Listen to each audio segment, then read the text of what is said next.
Fala, nação rubro-negra! Bora reagir mais um vídeo da ESPN com Zinho e Pascoal debatendo sobre o Flamengo e Nova Iguaçu. Bora pro vídeo, mas antes, se inscreva no canal e deixa seu like, pois isso ajuda demais nosso trabalho.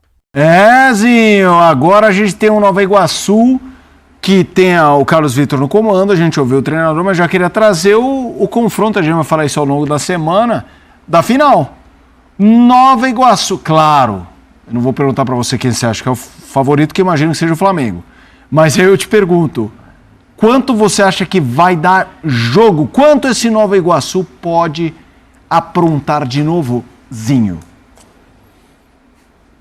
Assim, o time do Flamengo, assim, a gente está falando do melhor elenco sul-americano, né? Isso. A gente está falando de um dos melhores treinadores do mundo. Aqui no programa, né, eu e o Pascoal, a gente debate muito sobre assim, um Flamengo hoje que tem praticamente o mesmo elenco. Claro, chegou o De La Cruz, o Vinha, né, Matias Vinha, mas que não está sendo titular, está sendo o Ayrton Lucas, que ainda é o do ano passado, e chegou também o Léo Ortiz, mas continua a dupla de zaga que era do ano passado. Mas tem o Tite, não é o Vitor Pereira, não é o Sampaoli, sabe, aquele que quer ser o professor Pardal, fazer muitas mudanças ao mesmo tempo e confundir um elenco que já era muito bom. Então, assim, acho que o Flamengo hoje é um Flamengo que traz uma confiança para o torcedor. O Flamengo tomou um gol no campeonato, foi do Nova Iguaçu, mas foi o Flamengo com sub-23, não foi o time titular do Flamengo. Então, num campeonato todo, esse time titular do Flamengo não tomou nenhum gol. Então, assim, o poderio ofensivo que tem, a qualidade que tem, é claro que a gente aponta e coloca o Flamengo como favorito. Agora, a minha expectativa é de um jogo bom, porque o Nova Iguaçu joga a bola. O Nova Iguaçu também sai para o jogo. É claro que o Carlos Vitor vai, né, ter muito mais precauções, mas não vejo o Nova Iguaçu encolhido lá atrás 90 minutos só de se defendendo. Se o Flamengo não tiver essa postura, e o Tite não é bobo com isso, o Sampaio já me mandou mensagem ontem.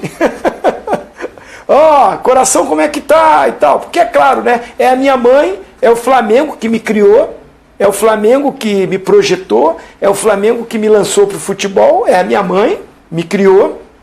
Mas contra o meu filho, né? O Nova Iguaçu eu ajudei a criar, a fundar. Então fica aquela coisa mesmo, né? Para mim é uma final dos sonhos, eu estou muito feliz, porque, né, o Flamengo, que eu tenho a minha história toda, né, todo mundo sabe da minha ligação, da minha identificação, da minha raiz, né, de rubro-negro, e um Nova Iguaçu que é a minha cidade, é a minha casa, é a minha terra. Então eu estou muito feliz, e pelo momento Nova Iguaçu. Agora, o Flamengo é favorito, o Flamengo é o favorito.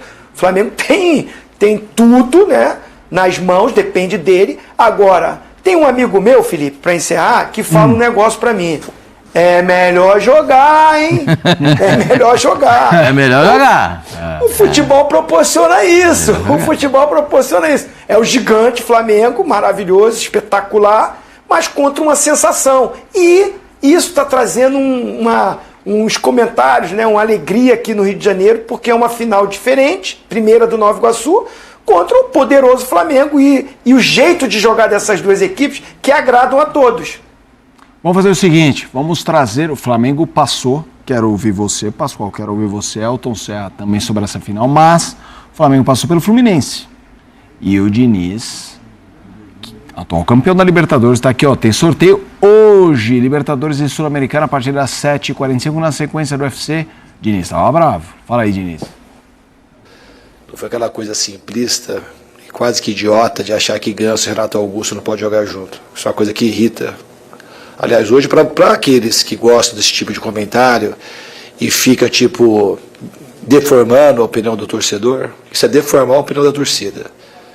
Teve um monte de problema no jogo, mas um monte de problema no jogo passado, no primeiro tempo. Mas um monte horroroso, aí os caras vão no mais fácil para falar que não pode jogar junto o Ganso e o Renato Augusto. Mas hoje ninguém tem a coragem de falar que colocou um ponta na lateral esquerda, que colocou um volante na zaga, o Martinelli não foi o André, que depois colocou outro volante na zaga, aí colocou outro atacante na lateral, e colocou mais um atacante no lugar do Renato Augusto.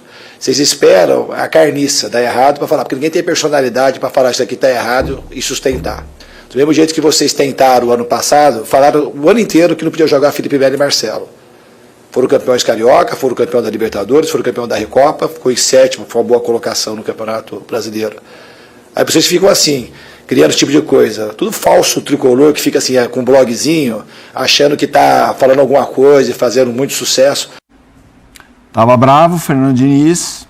Eu queria, Pascoal, abrir essa discussão do Fla-Flu com essa declaração mais contundente do Diniz para a gente entrar no Fla-Flu e ao mesmo tempo no Flamengo já nessa final contra o Nova Iguaçu. A minha tendência sempre quando tem esse tipo de discurso é que não identifica a pessoa, né?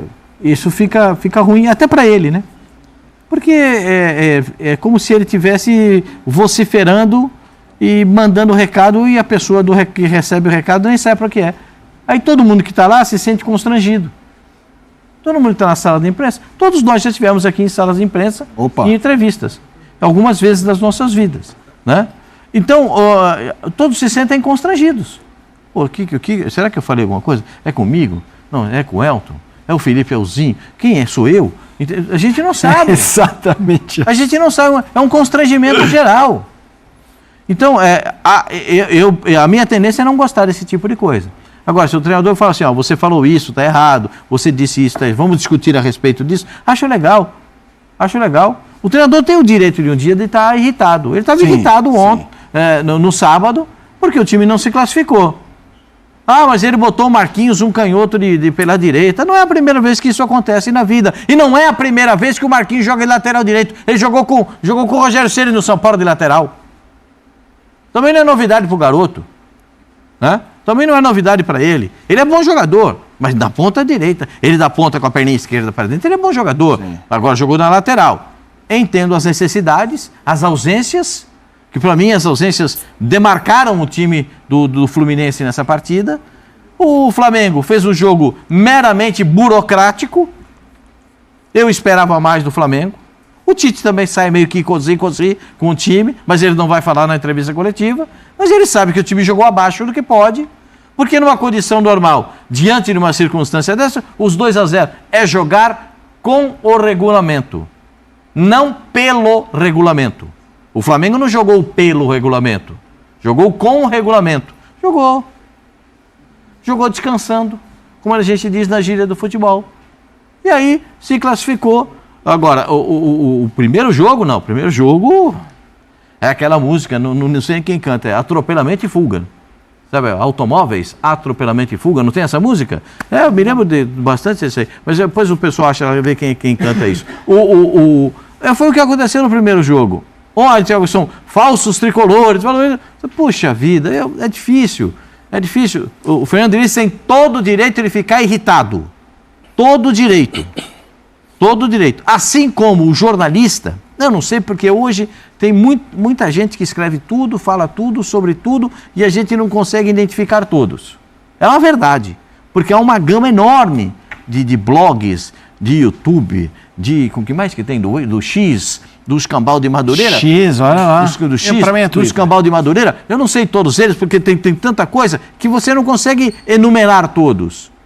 E aí, quando você se depara com uma situação que você não gosta, acontece isso que aconteceu com o Fernando Diniz. Né? Eu prefiro do jeito que saiu o treinador do Vasco da Gama. Fez um trabalho horroroso ontem. Mas ele saiu matando no peito e saindo para jogar. Eu errei. O primeiro que errou aqui sou eu. A responsabilidade é minha. Mata no peito e sai para jogar. Eu quero te ouvir também, Elton, mas já vai trazendo também, por favor, o Flamengo para a jogada. Sim, porque obviamente o Diniz estava desconfortável depois de ser eliminado para o Flamengo. Então vamos entender a participação no Flamengo nessa insatisfação do Diniz e ao mesmo tempo projetar o que esse time está mostrando ser capaz com muita solidez defensiva também. Primeiro que quando o Fernando Diniz fala sobre as críticas, é sinal de que ele ouve, lê, assiste em algum momento isso. Porque ele não tirou do nada, né, que alguém fez críticas ao trabalho dele. Então, eu espero que ele ouça também para não ficar nervoso pelo que contam para ele, porque também tem cada fogo amigo. A vida de mercador é muito complicado. Mas vamos esse é o pior. Sem fio, né? Esse é o pior. Mas, e já aconteceu muito comigo, inclusive. Não, eu também, por isso que eu tô falando. Eu tenho trauma disso pesado. aí. Mas aqui a gente está ao vivo para todo o Brasil, então... Mas eu acho que a opinião...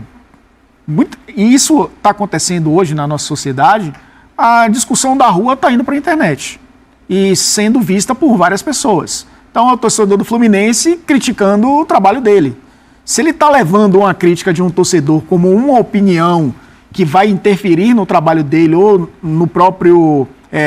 que ele falou, né, que estão distorcendo, né, a opinião do torcedor, aí já acho que é uma percepção individual do Fernando Diniz. Porque esses mesmos torcedores, ou essas mesmas pessoas, também devem ter elogiado ele, quando na temporada passada ele foi muito bem. Então os elogios vieram também, e eu não vi o Diniz também falar sobre isso, né? E aí eu acho que é uma percepção dele. O Flamengo é um time mais organizado, já desde o fim do ano passado. O Diniz está recebendo outros jogadores, tentando ter um elenco um pouco maior, tem sofrido ainda com essa questão de lesões e vai sofrer nessa temporada. O Douglas Costa, né, um cara de histórico de sequência de jogos. O Renato Augusto não é um jogador com histórico de uma grande sequência de jogos. Precisa observar também como eles vão se comportar com Copa do Brasil, que vai começar, Libertadores, fase de grupos, Campeonato Brasileiro, como esses caras vão lidar com essa temporada. Eu acho que até por isso ele precisava de um elenco um pouco mais recheado. Mas o Flamengo é um elenco hoje recheado, eu acho que mais inteiro fisicamente, e um time que conseguiu melhorar algo que poucos técnicos pós-Jorge Jesus conseguiram: a fase defensiva. E aí não é porque tomou apenas um gol e foi com um time, não foi o Tite, mas é um time que consegue hoje, sem a bola, ceder menos espaço para o adversário. E quando o Tite coloca em campo um time para enfrentar o Fluminense, ele sabe que o Diniz gosta da bola e gosta de muitos jogadores no mesmo espaço. Então o Flamengo teve um desafio interessante contra um adversário que costuma agredir muito, ter muito volume. Eu acho que diz muito mais sobre um time que entendeu como jogar e se organizou bem para isso, e por isso hoje o melhor time do Rio de Janeiro. Não é o melhor campeonato, né, Tite, do Brasil, mas é o melhor time hoje do Rio de Janeiro. É o time mais organizado. Uhum. E eu acho até que isso interfere muito no que o Nova Iguaçu vai fazer, aí projetando uma final. Porque se você é um time confiante, como é o Nova Iguaçu, e percebe uma instabilidade do outro lado, você cresce. Foi o que o Nova Iguaçu fez com o Vasco. Ele não vai encontrar isso do outro lado, ele não vai encontrar um time instável, vai encontrar um time confiante e organizado. Isso levou o Flamengo à final do campeonato. Sim, a gente tinha há pouco uma tarja aqui na tela falando que o Rossi chegou a 960 minutos sem levar gols. E óbvio que isso é reflexo de um coletivo, não de um mérito, né? Exato, não de um mérito individual. Queria que você falasse um pouquinho sobre essa versão Flamengo 2024 que trouxe para o seu futebol uma solidez defensiva impressionante. O que o Flamengo sempre precisou. Até quando conquistou, o Flamengo em alguns momentos foi vulnerável, né? Uhum. Porque vivia um momento mágico ofensivamente que mesmo tomando gols conseguia fazer mais e conseguia os títulos. Mas os momentos difíceis de oscilação do Flamengo sempre era cobrado essa insegurança defensiva, né? Era um time que ficava muito exposto pela característica dos seus jogadores que para recompor tinham dificuldade para fazer pelo menos 2 linhas de 4, né? Então, assim, hoje com o Tite, você vê que há uma prioridade de um time disciplinado quando não tem a bola. Não adianta, o futebol, você não vai ficar 90 minutos com a bola nos pés. E o Flamengo, no confronto contra o Fluminense, não teve a posse de bola. Nos 2 jogos, teve menos posse de bola do que o Fluminense. Agora, o Rossi está 960 minutos sem tomar gol. É isso? Isso. 180 foi contra o Fluminense, perfeito? Isso. Exatamente. Sabe quantos chutes o Fluminense deu no gol do Flamengo? Quantos? Nenhum. 0. Aí, nenhum, 0. Mérito da segurança defensiva, da recomposição do Flamengo, do trabalho do Tite. Sim, perfeito. Mas também deficiência do Fluminense. O time que o Fluminense tem, os craques que o Fluminense tem, o time campeão da Libertadores, campeão ano passado Carioca, campeão da Recopa, né, até dito pelo Diniz, e com o treinador que é o Diniz, que eu acho excelente, baita de um treinador, muito bom treinador, não vive o seu melhor momento. Então, assim, as críticas vêm, a cobrança vem.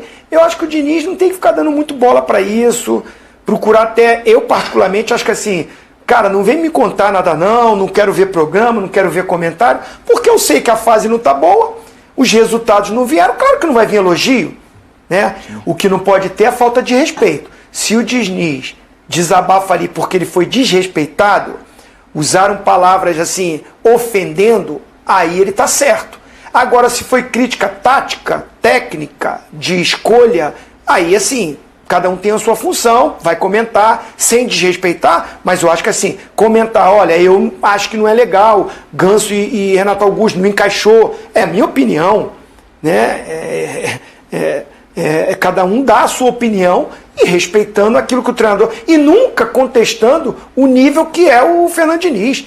Ele é de altíssimo nível, ele é o atual campeão da Libertadores, estava na seleção brasileira, e eu acho que tem potencial para ser treinador da seleção. Mas o Fluminense, esse ano, fez um grande jogo contra a LDU na decisão do Maracanã, principalmente o segundo tempo. Mas durante a temporada ainda não foi regular, ainda não teve contusões, teve problemas, tem jogador chegando, a preparação atrapalha, foi até o final do ano para o Mundial, veio se apresentar muito tempo depois, poucos jogos para as decisões que teve, inclusive contra a LDU. Agora, é um Fluminense que a gente sabe que vai se recuperar, o Diniz é muito bom treinador, esses jogadores vão melhorar fisicamente e vai fazer um ano muito bom. O Fluminense é candidato a título, mas nesse Carioca, ou nesse início de temporada, não tem sido o mesmo Fluminense. Um time que em 180 minutos de uma decisão contra o Flamengo não dá um chute no gol do Flamengo, não acerta o gol do Flamengo, não é o mesmo nível do time campeão da Libertadores. Isso o Diniz tem consciência, vai trabalhar.